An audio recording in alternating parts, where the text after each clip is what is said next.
4 hours of space, so we should be good. Okay, I was planning to go 4.5. Okay, well, I think we can squeeze it. A 4.5-hour podcast. I was just on D'Angelo Wallace's Twitch stream. Oh yeah. And we had planned to do like 1 to 2 hours, and we started taking like a Myers-Briggs personality test, and it fully took 3.5 hours. I don't know why we kept going, but was it worth it at the end? I mean, it was worth it for the journey. Yeah, it's not about time. What was your personality thing? What's your result? So here's the thing. I took the Myers-Briggs when I was like a kid or at some point in my youth, and I thought it was really cool that I had an ENFJ personality type, because when I looked at who the famous people were that had that, it was like, you have the same personality as Oprah and Beyonce, and I was like, fuck yeah, cool. And then I just took this one and it told me I'm an INFP, which is, I haven't looked into the celebrities. Interesting. Yeah. I just remember when I was in like elementary school or whenever I was first introduced to this, you could find out that you had the same personality as Hitler, and that was something that kids would make fun of you for. I mean, rightfully so. Yeah. Also, how do they know what personality type these celebrities are? Is there a database, or they take the thing and it's like, I am Chris Pratt and I am I am this. When you were inducted into Hollywood, they force you to take a MBTI. I think I fully think that someone just imagines the answers of a person that they do not know. Yeah, I think that's probably because I've seen people have guessed what I am, and they've been pretty close. It's funny because you said you're an INFP, like that's the one you just got. Yeah, because that's what I was when I was a kid. Oh, so. What are you now? Do we know? Adult Jarvis is very similar to me as a child. Yeah, I'm regressing in more ways than one. But I think I am INFJ. Okay. So I guess I'm more judgmental now. I guess, but one thing that is very funny to me is that Myers-Briggs got really popular and it was given all this credence, in society. Yeah. But it was developed by like a mother and daughter who like had no background in psychology. Like the mom like studied agriculture. It was like this random, and it was like based loosely on like Carl Jung's like things, but it's as if someone else read a book by a psychologist and was like, you know what? Based on this is my book report, I'm gonna come up with a personality test. I didn't know that. Yeah, it's wild. The things that we just take for granted, and then it's just like, oh, that's where it came from? It wasn't like a scientist or something? Yeah, straight up, I thought Myers-Briggs, I thought that was like someone. It sounds like two like European scientists from like the 1400s or something. Maybe that's why they called it that. Yeah, it was good. Wow, I'm learning so much. And this is why I brought you on. I always bring the facts. I always also related to regressing to my 14-year-old self, I am sitting here with a Game Boy with the Game Boy camera. I tried taking a photo with the Game Boy camera, and it's so bad. Well, yeah. What is it, like 1 megapixel or something? Yeah. I feel like there's 14 pixels across, and you can like kind of see a shadow of yourself. It looks more like a Rorschach test or something than an actual photograph. What was what was the purpose of the Game Boy camera? I don't even remember that really.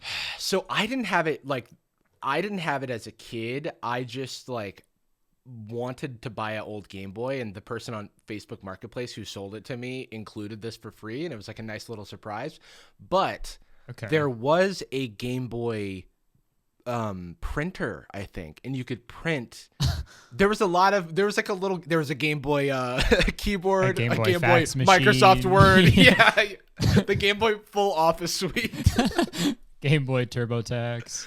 I do love the idea of like a Game Boy Zoom. Like it's 2020, but like our technology hasn't advanced, so we're having to remotely call in with a Game Boy camera. I mean, that's like the same thing as people using like typewriters to be like cool and like, to like kind of have it's sort of like a look into the past. You can So maybe that's what we got to do. You got to dude. Someone got to take nudes on fucking GameBoy camera. Yo, has that been done before? I think it's time to start like a Tumblr where you just post like Game Boy camera. It's like the David Dobrik Instagram page, but for Game Boy camera photos. Yeah, suck it, David. Start our own dispo. Yeah. GameBoy. The GameBoy. Yeah, GameBoy. That works. Fully what it is. Oh, I guess I could. Hey, welcome to the podcast, guys. What's up? This is very really good with my good pal. I'll say it. Hey. Jarvis Johnson. Give it up, everyone. I can actually press this applause thing now. Oh, I would love that. Yeah. I feel very welcomed. Yeah. This is great. It's filmed in front of a live studio audience, and they're trained to make the exact same applause sound every time. That's what those lights are for. It's like everybody's given a role. Yeah. They all are choreographed like a symphony. Yeah, it's very impressive.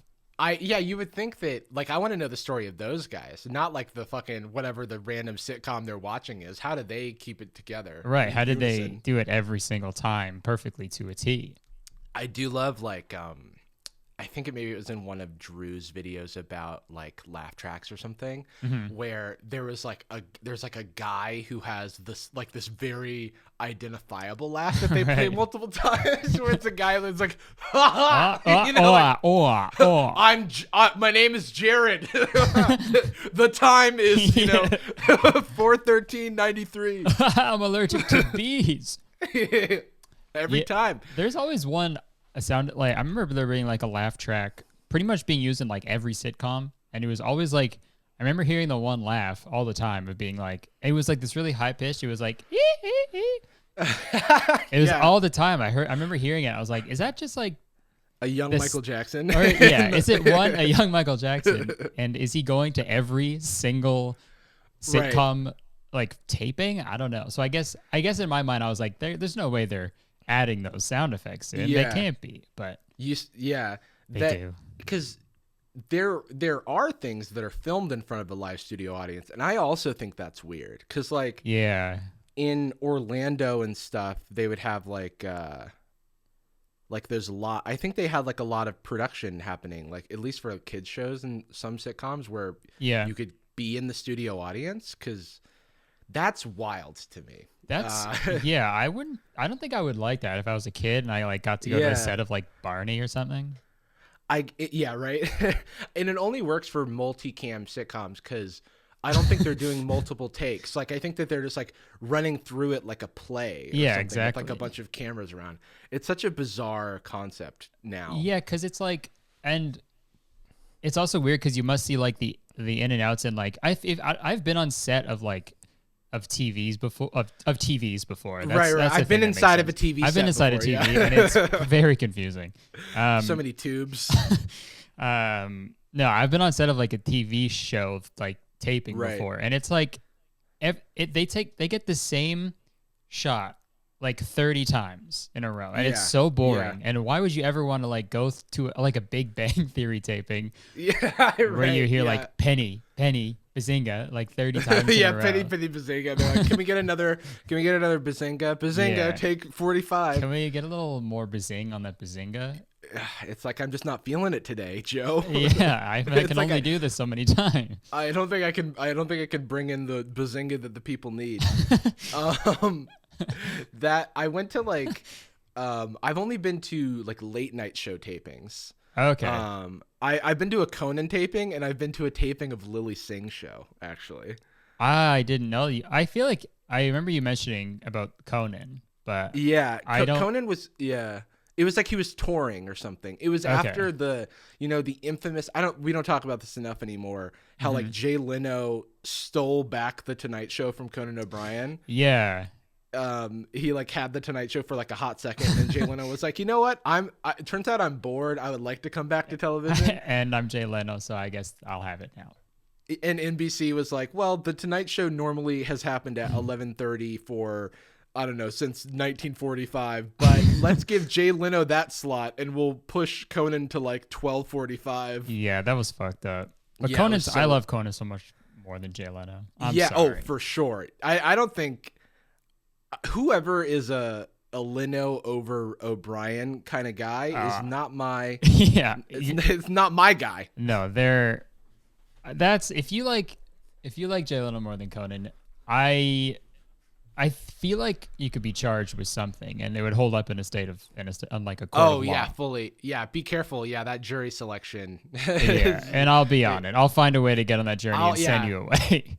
Yeah, I love that. I do want to. A thing that is not often known by me is the late night preferences of a jury of my peers. That's something I do want to know. So how was Lilly Singh show live? It better than the the TV version? So what I will say is that it is like talk shit. I'll say that one thing that was very cool was that like the audience, there were so many like Indian American girls in the audience who were like so fucking psyched to be there. For sure. And like it made me happy for like the representation that was taking place. Yeah. And then the warm-up comic like picked on me a lot. And I was like, it's like I was like trying not to draw attention to myself, you know? And it was just like he like picked me, and it was just like, oh, what do you do? And I'm like, I'm a software engineer. I'm like gonna try and lie. Yeah. And then I think I said I do YouTube at some point, and then and then he was like, what, are you like famous or something? And I was like, no. And then he's like, audience, do you know who this guy is? And then everybody's like, no. And then there's someone in the back who's like, yeah. He's just like, holy one person. Shit. That's my nightmare. It was so awkward. Why would he do that? I don't know. But it was another one of those situations where, you know, like, and it's like, I have all the respect in the world for like warm-ups, because it's like such a weird gig that you have to do. Yeah, it's like the fluffer of the a comedy fluffer. You're a comedy fluffer, because just to go, how much? 9 more minutes of okay. All right. Anyway, I'm gonna get back into character as my my affable stand-up self. Oh no, okay. I'm leaving. Oh, I'm done now. Okay, all right. I'm halfway through a bit, but okay. Goodbye. Guess you won't find out about what happened at the Coinstar. And I had a lot to say about airline food, but you'll never hear that. Unfortunately, my hot takes are now cold. But no, honestly, I thought it was like it was a cool show. There was a lot of weird vibes of like, I felt pressure to laugh and smile. Yeah. In a way, like, because they're like, all right, you know, like, we're about to get started. Let's see the claps and the laughs and the smiles on your faces. And it's like, haha, please don't, like, please don't point me out or kick me out or whatever. Yeah, it's like when you're in a really small open mic and someone is doing stand up and you know they're looking at you and you know you can see you, so you want to be like, yeah, nice, man, this is good. Oh man, yeah, I'm having a great time. Such an awkward situation, because you don't want to ruin the energy, right? Because you don't want to give somebody something they're not expecting, because then it either like can throw them off or they can focus on you. Because I've listened to countless comedy albums where it's like, you don't seem to be having a good time, and it's like, all right, great, my worst fucking nightmare. Yeah, it's I've been on both ends of that, being like in a small open mic, and then I'm in the audience, and then I make eye contact and I'm like, nice, and they're talking and they're like saying that like, hey, women aren't people, and I'm like, okay, all right. You're doing comedy, man, it's sweet.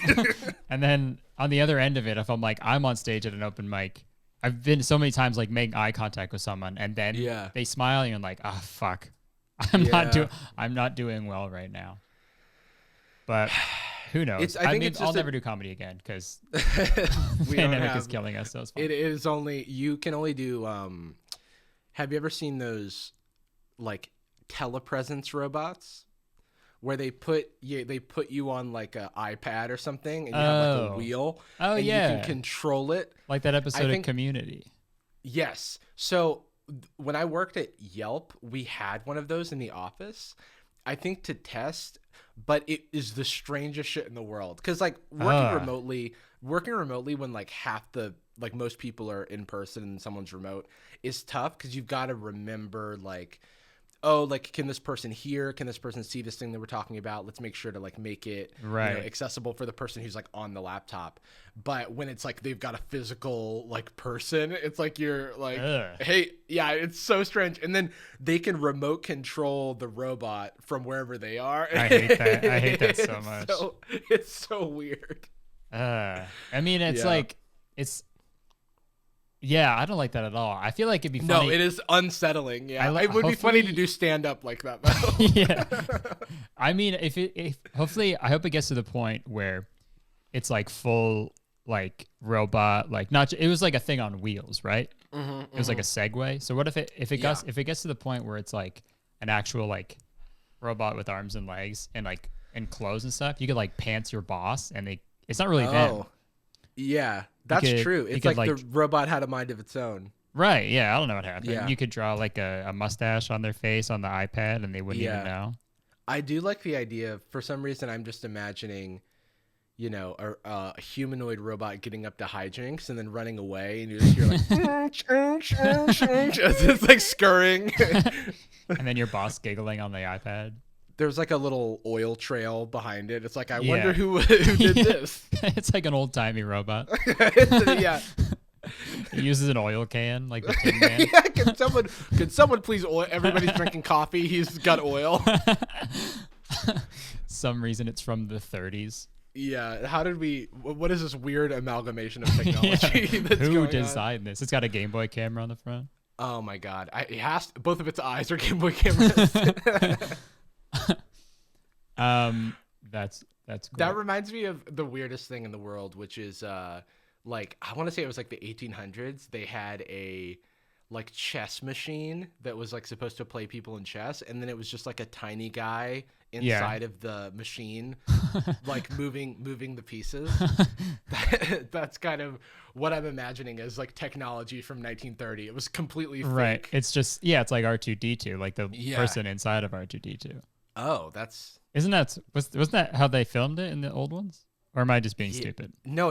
I think you are. I was thinking like, imagining the humanity, and the same for C-3PO, right? Like, that makes more sense that it was a that human. Does make more sense. Yeah, but you're right. I'm pretty sure it was a little person in R2D2. Yeah. Which feels wrong. I agree. I'm fully uncomfortable. Like, it was the 70s. Yeah, they were like, this is fine. You know what also feels wrong is all Austin Powers movies. It's just like there's like a lot of weird stuff that like I can't believe I was watching when I was essentially a child. Yeah, it was like one of my favorite movies when I was a kid. There's just so much gross out humor that I like think back on, and I was like, weren't they like drinking poop? Somebody drank poop in one of the. Yeah. I was like, oh goodness. And because it was very like I remember that scene. It's very I don't even remember why they were drinking poop. That's the thing. There's never really a great narrative reason for drinking poop. I also rewatched The Love Guru a few months ago. Oh, how does that hold up? Not well at all. I will say that. It is a trip, man. There was Austin Powers movies are so. It was like you could tell he was gonna be like, oh, this is the next Austin Powers for sure. Right. But it was just so tone deaf, and especially now, it's like just super offensive. Right, because isn't he doing like an Indian accent the entire time? Yeah. Dear God. Yeah, and it was so recent. It was so recent. it really was like not that long ago. The fact that like we're talking about like the 1930s and shit, and then like this was essentially yesterday in the grand scheme of things. I know. There was one scene where Vern Troyer is in that one as well. Yeah. Oh, okay. I didn't know that. I only ever saw the trailers. Okay. Well, I mean, you got it. Yeah. It's that joke. Out. But But yeah, Vern Troyer plays the coach of the Toronto Maple Leafs in that movie. And they go into his office, and his office is just, it's little versions of everything. Buddy, you bet they spend too much time in that bit. It's like a 20-minute scene, and it needs to be 5 at the most. It's brutal. There's someone though who's cracking up to all 20 minutes of that. And then Absolutely, let's run it back. I got to see that again. And they're all my dad. Oh no! Were you watching it with your dad? No. Oh, I was watching. That would be it would be amazing if he just walks in. What's going on here? Oh, nice! Watching my favorite movie. No, we were watching it. I think it was a couple months ago. It was when it was me, my friend Jacob, and my other friend Dean, and then we were just like, I don't know, let's watch The Love Guru, because we thought it'd be like, this is funny that we're watching The Love Guru. Right. And then we got like 20 minutes in, we were like, oh man, this is what. We didn't even watch the whole thing. We couldn't get through it.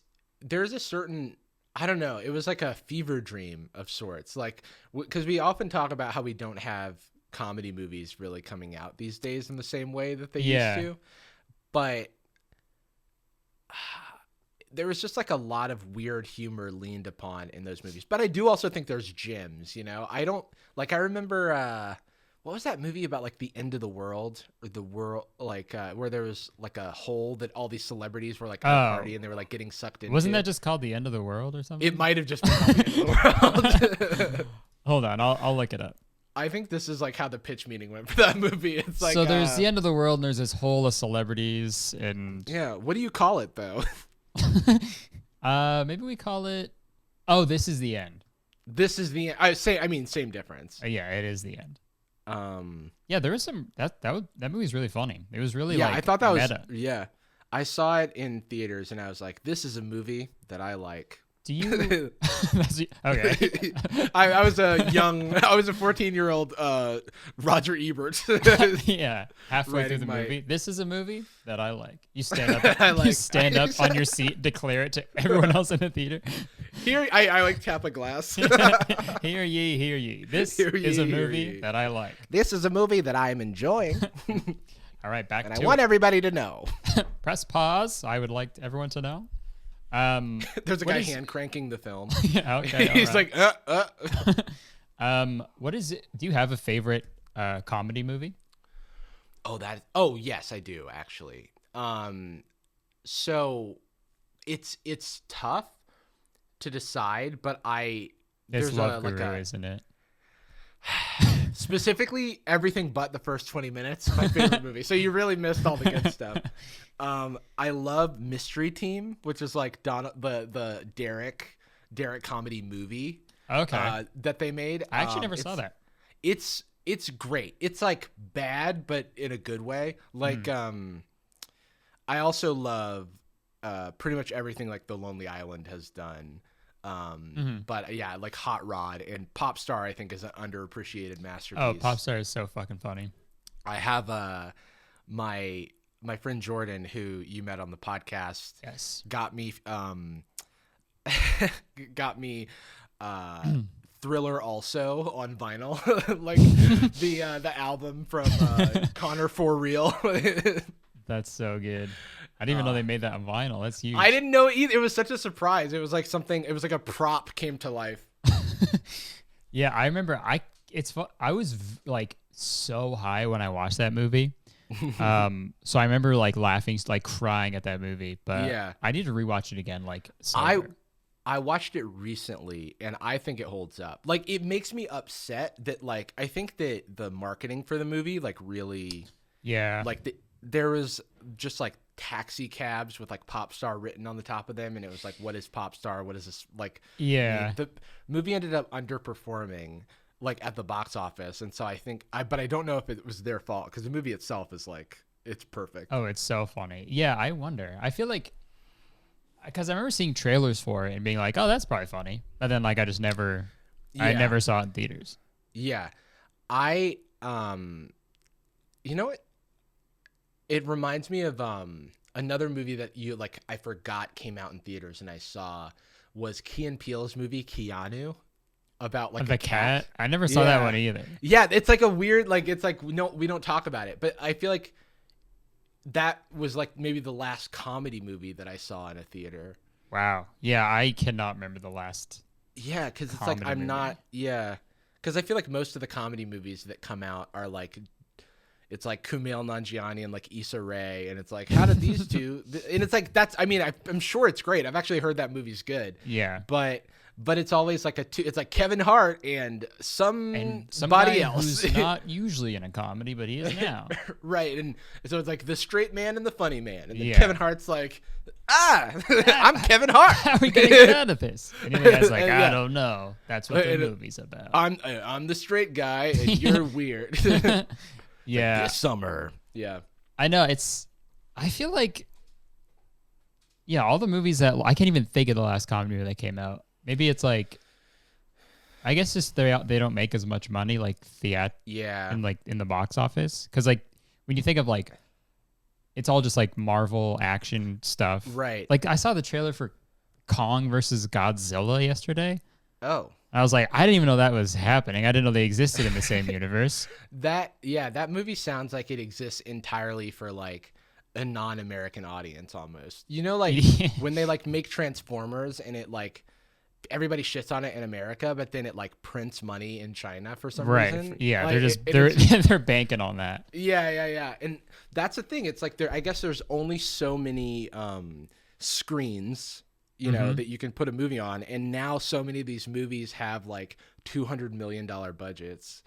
And like are too big to fail, essentially. Yeah, exactly. It's like they're forcing you to see it pretty much. It's going to make the money back. I don't know. Yeah. But you could just tell something like that. It's like, oh, this is going to make money. Because it's like, for sure.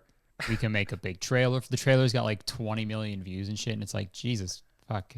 It reminds me of like a movie that feels like a parody of itself, which is like what is it? The Expendables. It was like a movie with like every action star. Right. And who's like old, but they were like all together. And so trying to be this self-aware thing, I guess. Yeah, and it's like we're gonna get you to the theater. It's got all the star power. Yeah, we're gonna. Your guys are gonna make money, and that's all that really matters. That's all this is about. But actually, I wanted to bring up back to GameBoys. Actually. Oh yeah, hit me. So were you a big gamer when you were a kid? I was a big gamer. I spent a lot of. Now I didn't play a vast amount of games, but I did play a lot of games very deeply. I feel right. Like, my first console was a Sega Genesis, which is like my aunt won one in a contest or something, and it was like just sitting in our closet. And then when I came of age, they were like, "Boy, it is time to bestow upon you Sonic 2 and the Sega Genesis."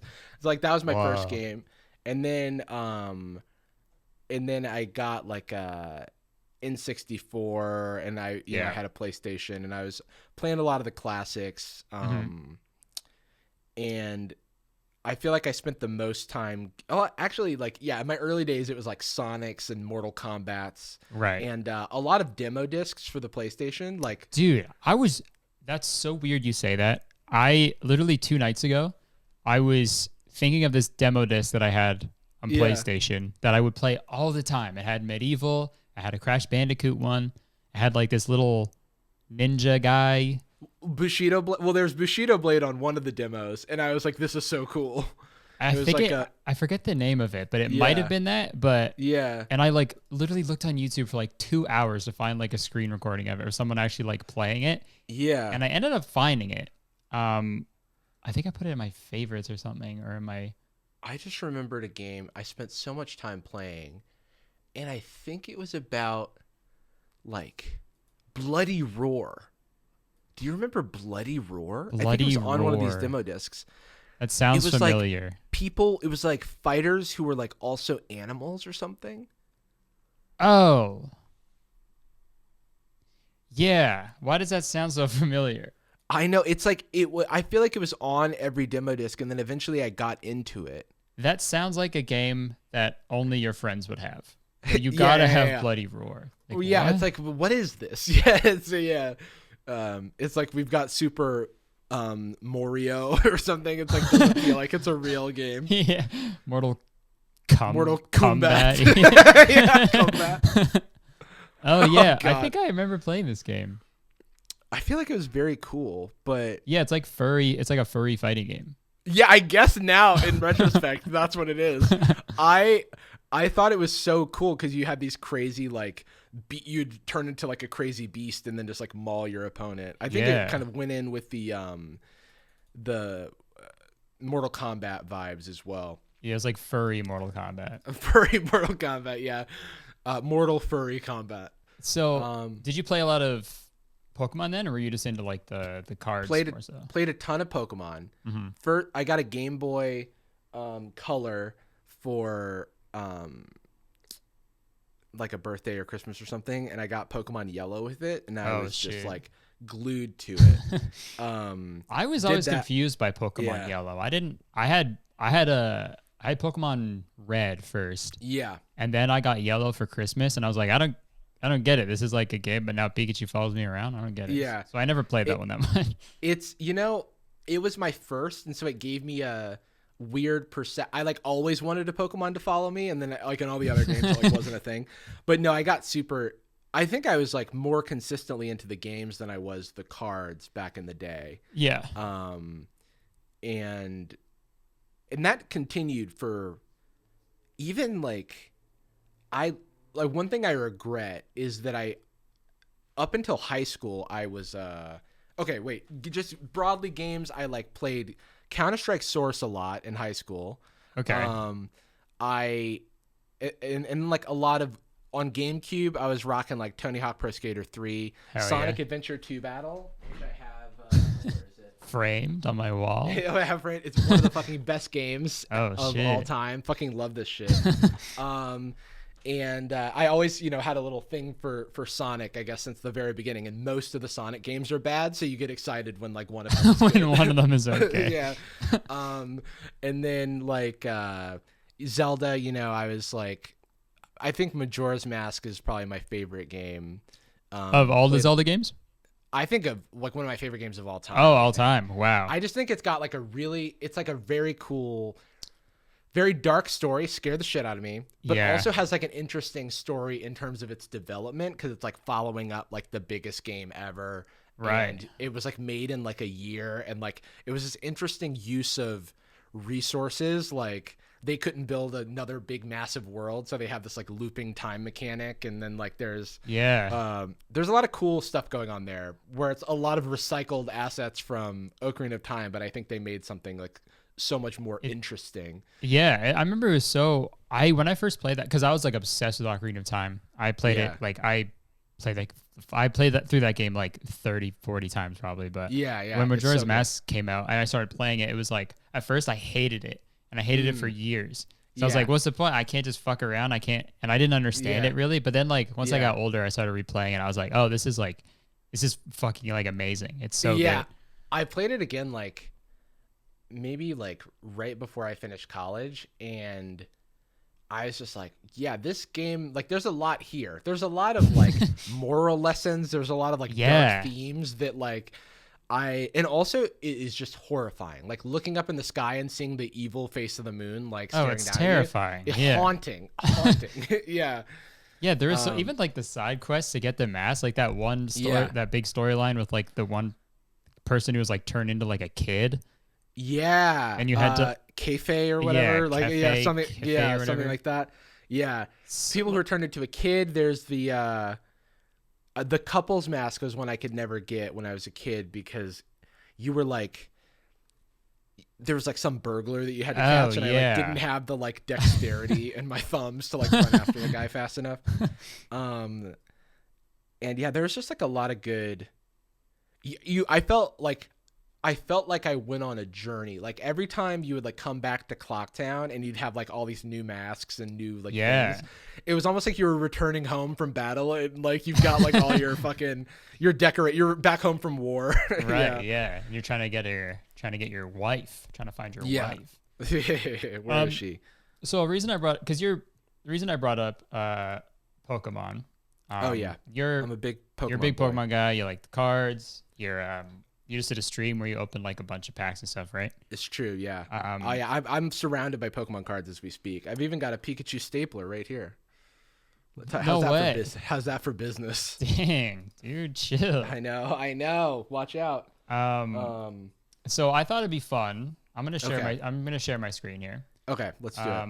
People have done this on YouTube. I'm not sure if you've seen it, but we are gonna do a tier list. Oh, hell yeah! Of the hottest Pokemon, like in attractiveness. Yeah. All right. Actually, I do have to cough. Oh no, we're good. Yeah, not a bit. Okay. Okay. So can you see my screen? Yes, I can. Okay. Hottest Pokemon tier list maker. I'll be honest. I don't know a lot of these Pokemon. I kind of stopped giving a fuck after the first I can tell generations. I can tell you about these. Okay. For certain. I was gonna keep them to the ones that just I know. Yeah. Oh, for sure. Because this will probably we could go on and on with it. Oh, that's absolutely true. I was like, how many are there here? So, I want to preface this by saying we don't want to have intercourse with any animals, anything like that. This is just in terms of if you were a Pokemon, right. And this Pokemon comes up to you in a bar. Yeah. So I guess we'll start with this first. This girl, this chick, Blaziken. Blaziken. I was gonna say that, but I wasn't 100% sure. So yeah, we love a Blaziken. I'm thinking either A or S. I think I would go A. Blaziken was, Torchic was my starter in Gen 3, so yeah, that's I do have an affinity. You have a history together. Yeah, we have a history. Also, Absol, who's to the left of Blaziken, also from Gen 3, beautiful Pokemon, very majestic. Yeah, very pretty. Mm-hmm. I think I remember that one too. Okay. Yeah.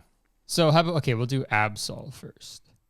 So we'll. Oh, yeah. You were saying actually, if a Pokemon walked up, you were a Pokemon. Yes. A Pokemon walks up to you in a bar, mm-hmm. and you're like, hey. I know we may not have compatible egg groups, so technically we can't breed at the nursing home or whatever the fuck is that you drop off someone at. But maybe fuck school, wherever that thing is. Yeah, the fuck school that you leave your Pokemon at. But maybe we could have some sort of long-term partnership where we support one another. I think Absol would probably be. I'd go A.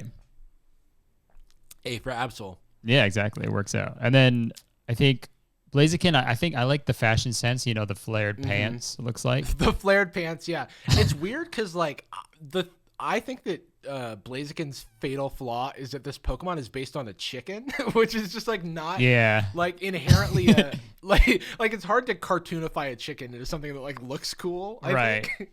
Let alone cool and also be hot. Yeah. The middle evolution, too, is just not a good look. Okay. The awkward teenage years. Yeah, that's fair. So I'll go. Should we do B or are we thinking lower then? That's tough. No, I was gonna A or B. You can tie break on this one. Oh man. Okay. Mm. Okay. Why am I zooming in so hard here? Hold on. Okay. You know what? She's going A. Hey, let's do it. Hey. Also, you know what I was thinking? I don't know if you were. Were you a Digimon guy? I was. Dude, some Digimon are just like hot. That is absolutely They're straight up true. just like Angemon and Angewomon. Oh, for sure. They were so also just they're just out of nowhere. Yeah, they are just people. That's becoming a problem with some of the new Pokemon because they've been experimenting with stuff. Some of the Pokemon just look like Digimon, and it's wait a second, this is too humanoid. Mr. Mime is obviously fucking Ash's mom. We never adjust that. He's I'm the new dad. Daddy Mime. Yeah. Okay, let's do Charizard next. Yeah. So I've right off the bat, I'm getting really masculine. Very Charizard. Lots of testosterone emanating off Charizard. Even that he's puffing out his chest. Yeah. Yeah, he's I'm a fucking big shot over here. In terms of just in temperature, in terms of hotness, it's up there. Oh, literally speaking, yeah, because he's a fire triple S Pokemon. tier. Yeah. He is literally on fire. As are a lot of Pokemon that are fire types. They do just set on fire for some reason. I'm thinking, I've never seen the triple S tier before. That's crazy. Yeah, that one's. I'm a little nervous to put something in that. Yeah, it's like, do we have to get married or something? It's like, I'm thinking S for Charizard. Oh, I think that's a good one. Okay. Yeah. Ditto. Okay, that's interesting. Yeah. No, Deoxys is weird. What is that? Yeah. Decidueye. I don't even. Something Fox. Delphox. I'm trying to stick to the original. I know. I'm just shouting them out for any of my Pokemon heads. Trying to see if I can name them. Okay. Ditto. Ditto. I'm thinking triple S because Ditto can be anything. Yeah, that's true. Like your wildest imagination, Ditto's got you. Exactly. Ditto's there for you. And that's why Ditto can breed with everybody. Yeah. So, I mean, I feel like there's no option not to pick it as triple S. Yeah, exactly. That tier is the Ditto tier. Eevee, that feels... It feels weird. Yeah. It's a very cute Pokemon. Yeah. Sorry, if you're going to ask. Yeah, this is apparently not the cute rankings. Right. Because Eevee would be triple S in the cute rankings. Yeah, if this is cute, it would be a different story. We're talking sex appeal. This is hot or not Pokemon edition. Yeah. Espeon, is that what this one's name? Yeah, Espeon. Okay. I mean, definitely has a majestic. Yeah. Like what's she about? Yeah, it's like she's mysterious. Mysterious, yeah. She's it's like, all right, yeah. Well, tell me your story. Yeah, I feel like you like see Espeon at the bar. You like look over, you look away, you look back. She's gone. You're like, yeah, oh fuck. Oh now shit, I missed my chance. You're on misconnections on Craigslist going like. You were Espeon. you were an Espeon. I was at the bar. But I'm feeling either A or B. I feel A. I feel there's something about that mystery. Yeah, I feel that. This is Flareon. Oh, it's tough because like Flareon is a sick Pokemon. Mm-hmm, very cool design. One of my favorites. Yeah. Like where does it fit? I feel like it's not the guy's guy or the girl's girl. Right. Of Pokemon. I was thinking maybe like C. Yeah. Yeah. Just in hotness. It always feels weird giving a fire Pokemon like a low hotness rating. Yeah. But, what we're trying. Yeah. We're not talking about temperature. Yeah. Well, okay. So I'm gonna skip over to Ho-Oh. Okay. Oh no. So Ho-Oh. I mean, Ho-Oh got Ho in the name. So there's I just want to point out that Goodra is like this like purple Pokemon in the middle next to Glaceon.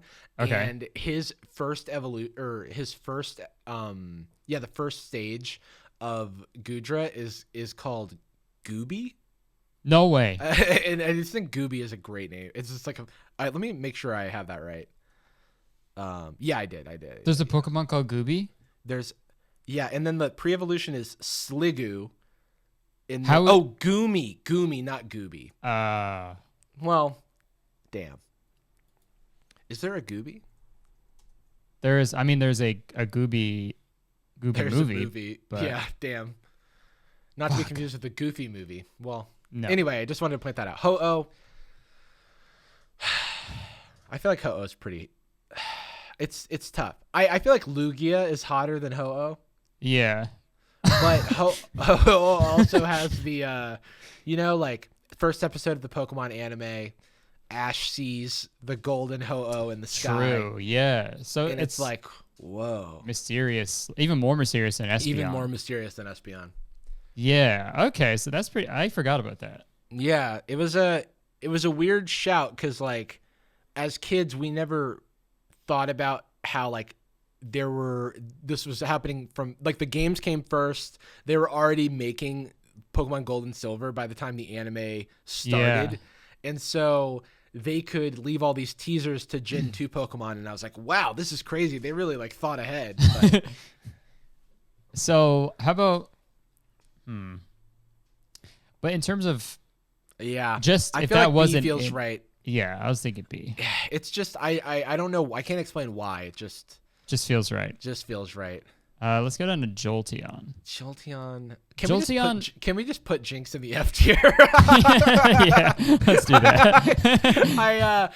I just can't think of anything less hot than Jinx. Yeah. Sorry, Jinx lovers out there. Yeah, sorry. Okay, Jolteon. Now I can look at Jolteon with like a clear mind. Jinx was fucking me up. It really was. Jolteon to me seems like a cool kid with like spiky hair that I would want to be as a kid. Like someone named Max. Max, yeah. I feel like he looks like Max Keeble or something. Yeah, literally. But so does that mean hot? Right. I guess not. Yeah, it's like a little bit like, as they mature, they kind of don't change. So it's like, it's weird seeing somebody with like spiky hair. Yeah. Yeah, there's it's no like we're like adults. A movie about 30-year-old Max Keeble. I won't be tuning in. Sorry. I don't care how big the move is. How about we put him with Flareon? I think so, yeah. That sounds good. Or yeah.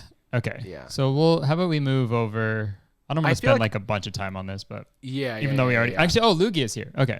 Yeah, Lugia is here. I feel like Lugia is A for me. All right, I'll respect that. Yeah. Something we have a history. What's this blue guy? The Lucario. Okay. Lucario's hot. Yeah. And he can take care of you. I feel like Bunnelby, who's like next to Lucario, is also a very attractive looking Pokemon for no reason. Like they went out of their way to like try to. Yo, it's shit. It's like chill. They gave that Pokemon the Lola Bunny treatment, where they're like, wait a second, why is this animal hot? Yeah. Yeah. Why are they like some dude's like, all right, this Pokemon's gonna be thick as fuck. Yeah, let's get a thick ass mon. But yeah, Lucario. You know what? I'm gonna throw him an S. Yeah, I'm not against it for sure. How do we feel about Machamp? I feel like Machamp is trying too hard.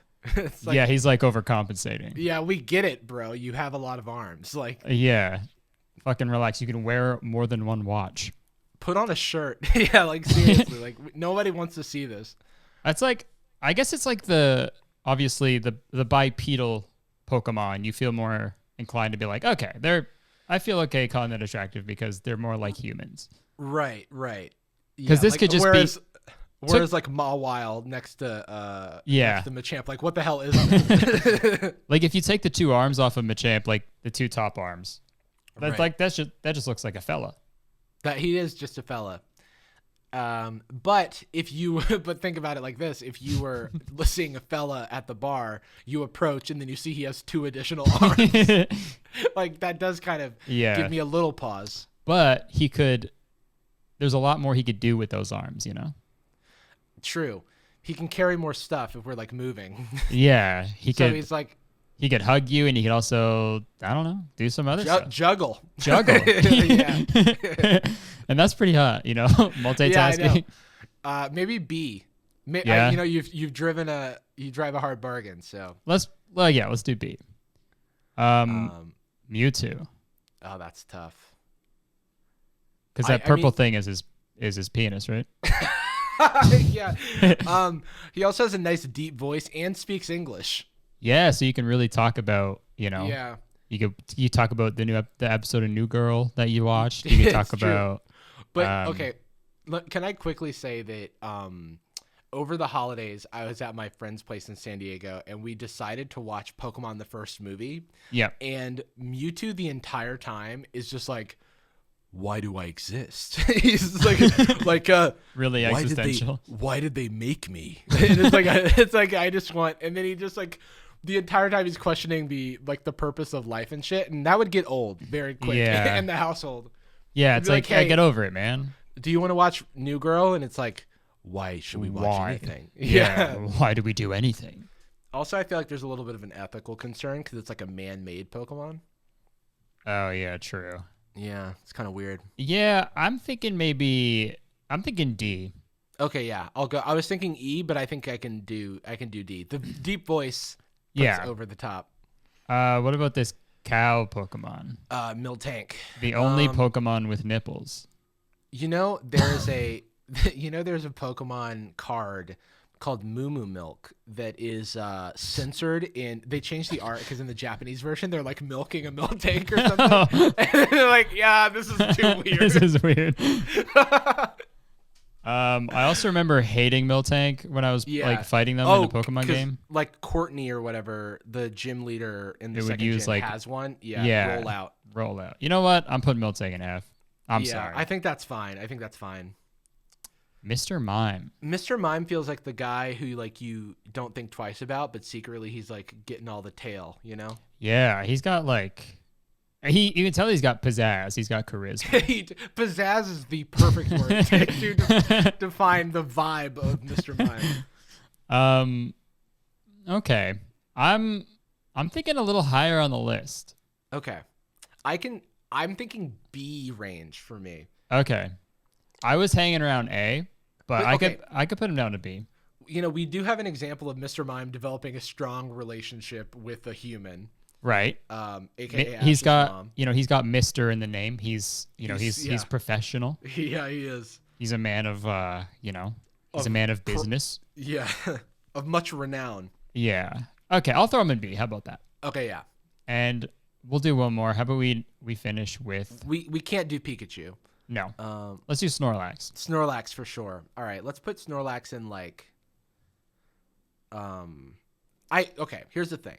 Sometimes you want somebody who you can just just chill with. Mm-hmm. Just like lie on the couch and just relax. Yeah. And just relax. And after I feel like a long hard day. Yeah. Snorlax's entire vibe. Yeah, it's very like comforting. Yeah. Yeah. You know what? Wow. It's a power play, but I agree. I cannot help but agree. Hey man, I know my stuff.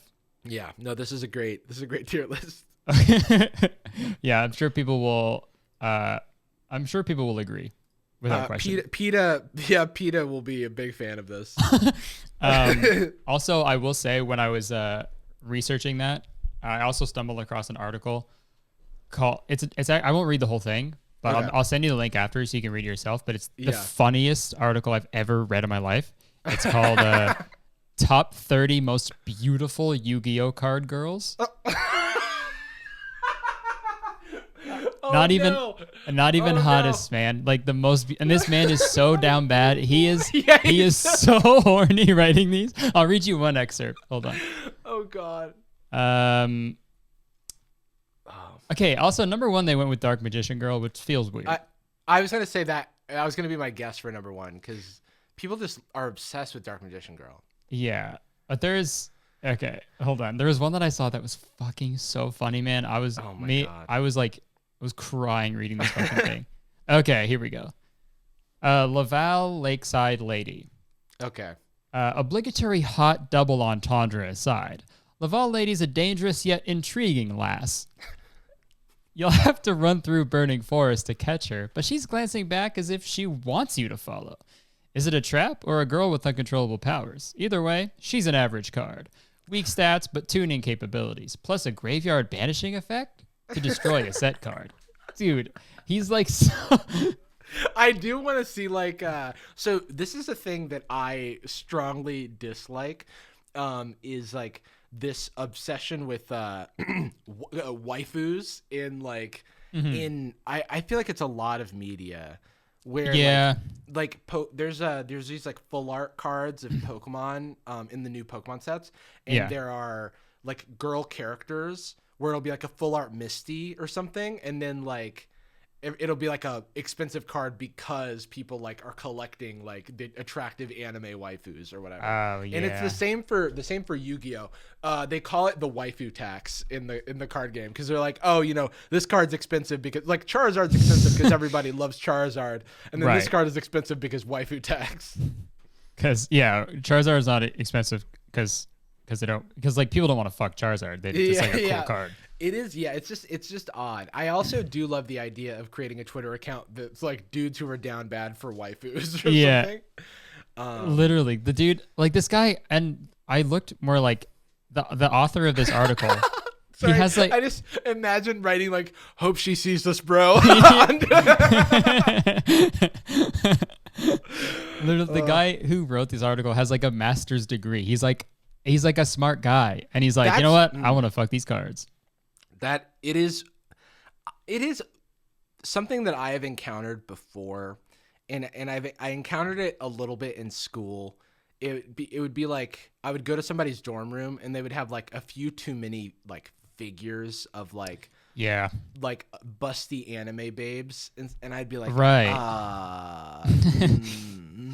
yeah, it feels wrong. It does, because it is wrong. Yeah. I mean, look, who am I to judge? But this is the kink shaming. Yeah, I was gonna say we did just decide which Pokemon we would fuck. Yeah, exactly. We're all high and mighty. Yeah. Fuck. Well, what are we at right now? Okay. Well, I have an advice segment on my podcast. Do you feel like giving advice to people? Oh, sure. I'm not very good at giving advice, but sometimes people just want to feel heard, and that's exactly that's all you need. Exactly. So I'll play my theme song right now. We could do some advice. Damn, I need a jingle for my advice segment. Professional podcast. Jingle for my advice segment. My advice segment. Jingle for my advice segment. That's great. All right. Yeah, I'm gonna rate that a. Hang on, I want to see what Kanye thinks about this. I have a full Kanye soundboard. There's so many variations of it. Okay. And last but not least, this is a motivational one. He's strong. Wow. That's what you have to remind yourself. That's what I like. Listen to that in the morning. I'm like, I am strong. I am strong. Dude, we're not going to give any advice. We're just going to cut to Kanye West saying he's strong. Yeah. Or just being like when you hear like it's like, oh, that's a tricky situation. Okay, so how about, I'll read this one. So I'll keep this anonymous, obviously, but I'm 19 and I graduated from college as a hairstylist back in October, and I've come to realize that this isn't what I want to do anymore. I realized this before graduating, but I didn't think much of it at the time. I think I want to go back to college to take some kind of food-related course, whether it be culinary arts or patisserie or maybe something else entirely, but I'm not really sure. I haven't told my parents this yet because I'm afraid of what they'll say, since I already feel like a failure to them and I haven't been able to find any work because of the pandemic. What should I do? Oh my God. That's so sad. But tough. You know what the good news is? You're 19. You're so young. Yeah, that's what I always say in these. Yeah, like I was when I was in college, there would be people who were like in their 30s who decided to go back to school and stuff. And they were, no different. It was just like, oh, awesome for like, deciding what you want and like making a change in your life. Yeah. I think that hopefully your parents will be understanding and also know that like you're not a failure. You graduated school at 19. That's huge. Yeah, that's amazing. And whether or not you go into the field that you studied, you can still that experience is still going to like stay with you and be applicable in like ways you would never expect, Yeah, I always get the emails like, I'm 15 and I don't know what to do with my life. I'm like, yeah, I bet. You're 15, right? Yeah. I like, since I used to talk about like tech topics on my channel, I still get like people who are asking for college advice and stuff like that. And every now and then it'll be like, hey, what can I do to like make myself an attractive, candidate for these colleges? I have, and then they like kind of list all the things they've done. It's like, look, man, you did more than I did. It's like it's like I've been learning these programming languages, and I was like, I waited till I got to college to like start doing this stuff. So right, yeah, I think you're doing just fine. Yeah, I think that. Yeah, that's good advice. I think just be, it's totally fine to want to do something else. It's probably better because now you have like a whole college degree and then you're going to have another one. Also, it's so normal, right? Like no one should be expected to follow the decisions that they made when they were like 17, 18 for the rest of their life. You know exactly. I mean? Yeah, it's a weird thing that like society puts on you. When I was in school and people would change their majors, there was like a weird like, oh yeah, this person doesn't know what they want. But it's like, no, change like don't stick. You're gonna stick to something you don't like an adult. You know, It's like it doesn't make any sense. Yeah, it means the opposite. It means they do know what they want to do because they changed it to what they want to do. Yeah, exactly. Like learning what you don't like is very important and like a part of the journey of like figuring out what you do like. So yeah, exactly. Yeah, you're on the right track. Yeah, you're gonna do just fine. Yeah. Okay, here's another one. I have this is from Lugia. Oh shit! I can't believe you put me in A tier. What do you do? Throw me in S. What do you do when two YouTubers put you in A tier? I have been a small creator on YouTube making videos for about 6 years now, and I have been through friendships where my friends fall out of love with making content and go on to different things. However, I feel that because I still have a love for it and continue making videos, I end up falling out of friendships with them. My friends will vent to me about not wanting to film and feeling bad for themselves, and I never know what to do, even though they are still making content online, just not on YouTube. I feel like a bad friend because I always support them in anything they're doing, but it doesn't feel like the feeling is reciprocated. They don't comment or watch my videos anymore, and it makes me feel bad because I give them a lot of support. Sorry, this is long. Let's shorten it. Sorry this is long, but I would love to hear... a few editor notes. Yeah. I'd love to hear your advice on this and how I can still keep up friendship with online friends. I'm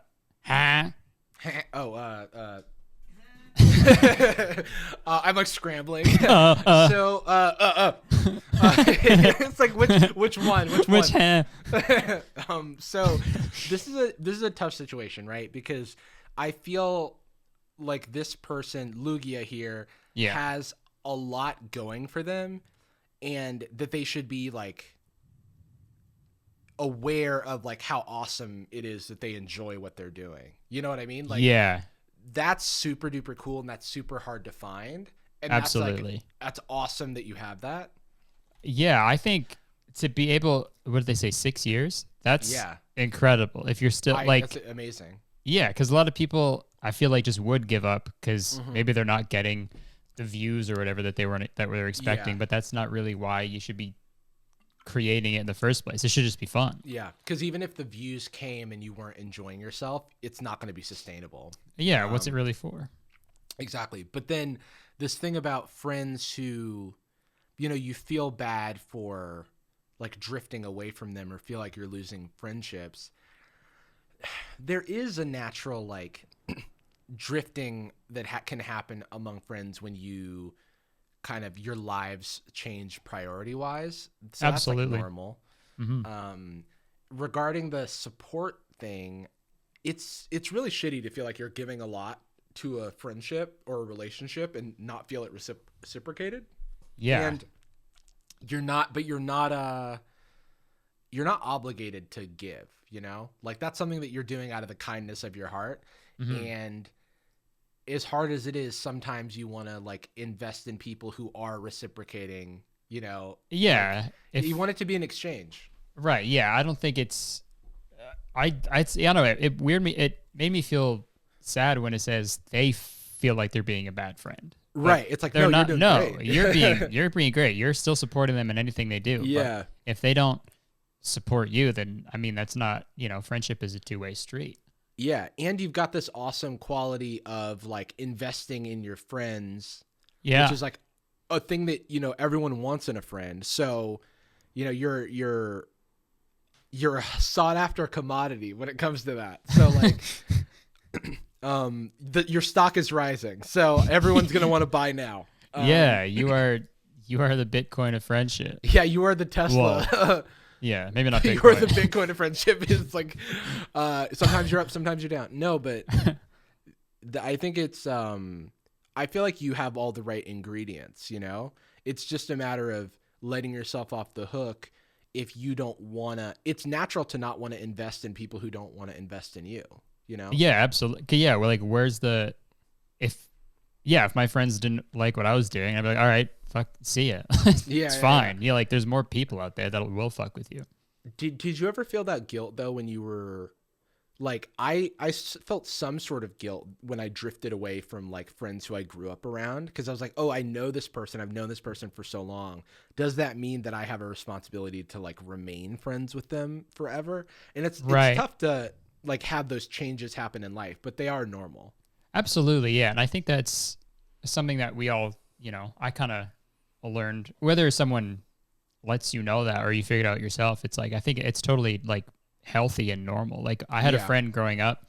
We were like fucking best friends. And then like, you know, we both go to high school and just like, well, I also moved away, but we still kept in contact. But obviously it's just like we're natural people growing up and doing different things. We just stopped talking. I still love the guy. If he was like, hey, I'm in your city or something. You want to go get in a second, but like, I'm not like, oh man.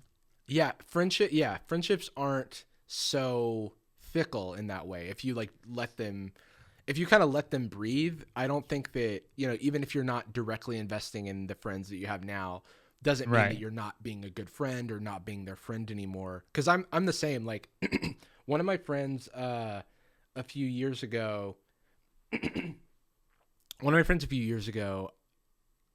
I hadn't talked to since like freshman year of college, we went to high school together and we were close in high school.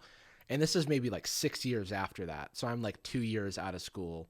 Mm-hmm. And he's like, hey, I'm like going to be in your town.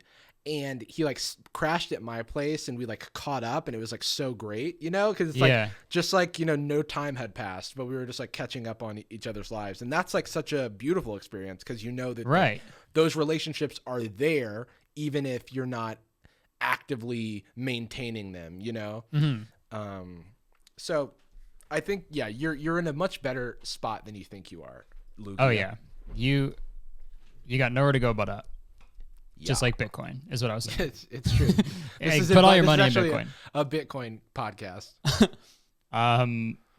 Put all your money in Bitcoin.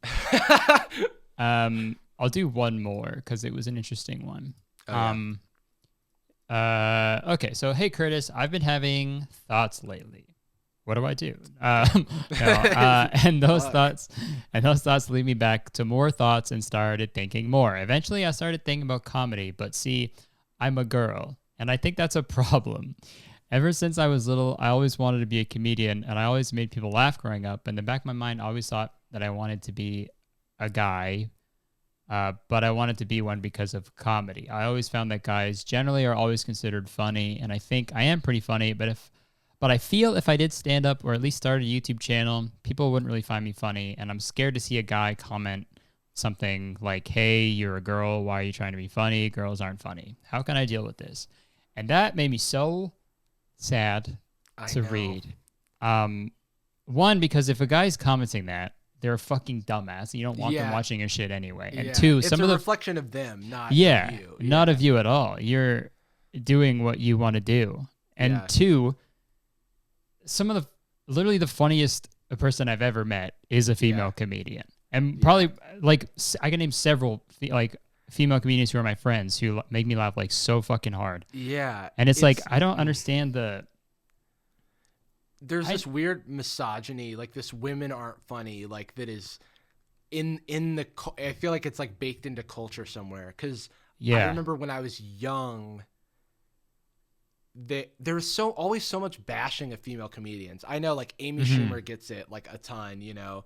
Right. And it's like, why? It's like, the thing is like, if someone's doing their thing, like let them do their thing, but why is there like consistent bashing? Why is it like a punchline? Why is it like something that's like constantly, you know, on people's minds that, you know, women like, oh, you're funny for a girl. Like it's dumb. And those people are like gross. Living in the fucking Stone Age, you know?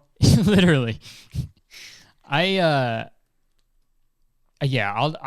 advice really for that is fucking don't second guess yourself just because, you know, you're a girl comedian. Yeah. It's if you're funny, then fuck yeah. And if you're doing it and you love doing it, then do it. Yeah. Even if you're not funny and you're loving it. Yeah, exactly. Just fucking... it's like it's not an objective thing, you know? It's like if you're enjoying your stuff and the people you care about are enjoying your stuff, then that's all that matters. And even if you do get the negative comments from dudes, they're in the wrong. And like, don't let like shitty people ruin your day, because they're probably not happy to begin with. They're trying to bring you down because of like something that's wrong with them.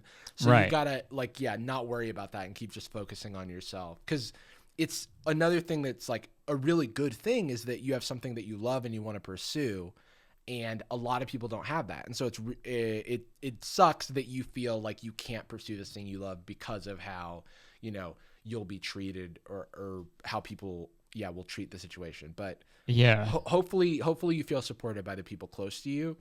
And then don't worry about the strangers, because their opinions don't matter. Yeah, exactly.